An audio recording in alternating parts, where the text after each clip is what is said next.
नमस्कार दोस्तों, स्वागत है आपका हमारे चैनल पर। हरियाली, ठंडी हवाएं, काले बादल और रिमझिम बारिश। सावन का महीना आते ही प्रकृति अपने सबसे सुंदर रूप में नजर आने लगती है। लेकिन क्या आपने कभी सोचा है कि इस महीने में महिलाएं खासकर हरी चूड़ियां क्यों पहनती हैं? क्या यह सिर्फ एक फैशन है या इसके पीछे छिपा है कोई गहरा रहस्य, कोई पौराणिक कथा, कोई आध्यात्मिक संकेत? आइए आज की इस विशेष कथा में जानते हैं सावन में हरी चूड़ियों का क्या महत्व है। भारतीय पंचांग का सबसे सुंदर और भावनात्मक महीना माना जाता है श्रावण मास।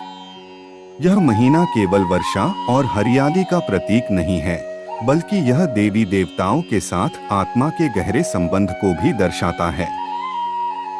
श्रावण मास शिव भक्तों के लिए अत्यंत महत्वपूर्ण होता है। इस मास में जल की उपलब्धता होती है, जिससे पूजा अर्चना में विशेष सुविधा होती है। सावन का प्रत्येक सोमवार शिव को समर्पित होता है और महिलाएं अपने पति की लंबी उम्र के लिए व्रत करती हैं। लेकिन एक सवाल उठता है, महिलाएं इस महीने में हरे रंग को ही क्यों चुनती हैं? खासकर हरी चूड़ियां। भारतीय संस्कृति में रंगों का गहरा महत्व होता है। हर रंग एक भाव, एक ऊर्जा को दर्शाता है।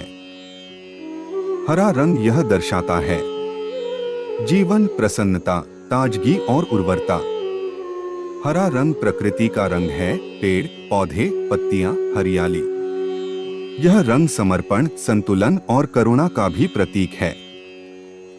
अध्यात्म में हरा रंग अनाहत चक्र से जुड़ा होता है, हृदय का चक्र। यह प्रेम और भावनाओं का प्रतीक होता है। इसलिए जब महिलाएं सावन में हरी चूड़ियां पहनती हैं, तो वे न केवल अपने सौंदर्य को सजाती हैं, बल्कि अपनी भावनाओं और ऊर्जा को भी जागृत करती हैं। चूड़ियां सिर्फ आभूषण नहीं होती, वे एक स्त्री की ऊर्जा का घेरा होती हैं। विवाह के बाद चूड़ियां एक स्त्री की खुशियों का प्रतीक बन जाती हैं। जब माता पार्वती विवाह के बाद कैलाश गईं, उन्होंने हरी चूड़ियां पहनी थीं, जो समर्पण और सौंदर्य का प्रतीक बनी। द्रौपदी ने भी वनवास के समय हरी चूड़ियां धारण की थीं, जिससे वे अपने भीतर की आशा और शक्ति को बनाए रख सकें। कांच की चूड़ियों के कंपन महिलाओं के शरीर में सकारात्मक ऊर्जा प्रवाहित करते हैं।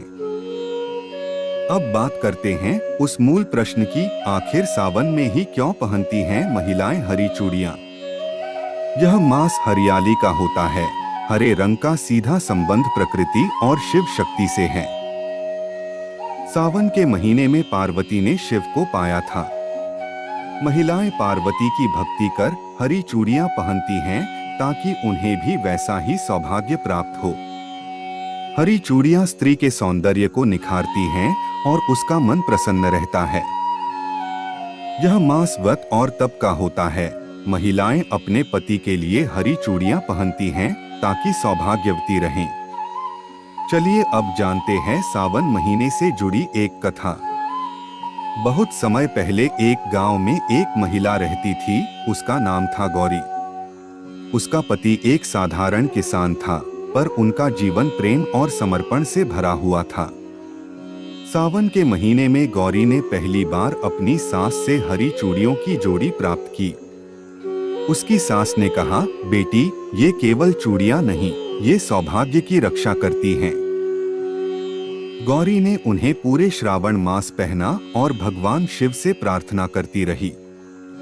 एक दिन उसका पति खेतों से लौटते वक्त नदी में गिर गया। पूरा गांव डर गया, लेकिन गौरी ने शिव जी के चरणों में बैठकर प्रार्थना की। शिव ने दर्शन दिए और कहा, तुम्हारे समर्पण, व्रत और हरी चूड़ियों की ऊर्जा ने मृत्यु को भी पीछे हटने पर मजबूर कर दिया। तुम्हारा पति सुरक्षित रहेगा। तभी से उस गांव की हर बहू, हर स्त्री सावन में हरी चूड़ियां पहनने लगी। आजकल जब हम पश्चिमी जीवन शैली से प्रभावित हो रहे हैं, ऐसे में हमारी परंपराएं हमें हमारी जड़ों से जोड़े रखती हैं। हरी चूड़ियां सिर्फ एक फैशन नहीं, यह भारतीय स्त्री के मन की आस्था, श्रद्धा और ऊर्जा का प्रतीक है।